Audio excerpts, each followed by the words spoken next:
வணக்கம். முருகன், திருநெல்வேலி.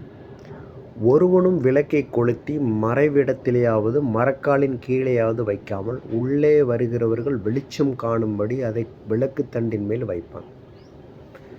இப்படி ஒரு வேத பகுதி.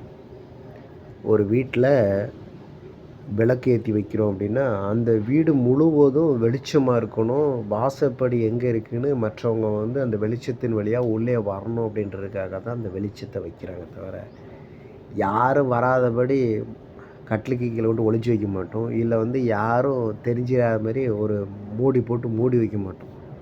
மரக்கால்ன்றது இப்போ யாருக்கும் தெரியுமான்னு தெரில. மரக்கால்னால் அது மூடி வச்சிட்டிங்கன்னா அந்த வெளிச்சம் வேறு எங்கேயும் போகாது.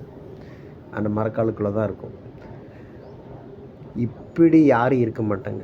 கடவுளுடைய வார்த்தை சொல்லுது பாருங்கள், உங்களுக்குள்ள இந்த வெளிச்சத்தை வச்சுருக்கிறாராம். இந்த வெளிச்சம் எதற்காக அப்படின்னா, அந்த வெளிச்சத்தின் மூலமாக நிறைய பேர் வாசப்படியில் உள்ளே வர்ற மாதிரி உங்களிடமா வரணுமா. அப்படி வந்தாங்க அப்படின்னா அது அப்பேற்பட்ட வெளிச்சத்தை உங்களுக்கு கொடுத்துருக்கிறார். நீங்கள் அப்படி வெளிச்சம் கொடுக்குற ஆளாக இருக்கணும் அப்படின்றது என்னுடைய ஆசை.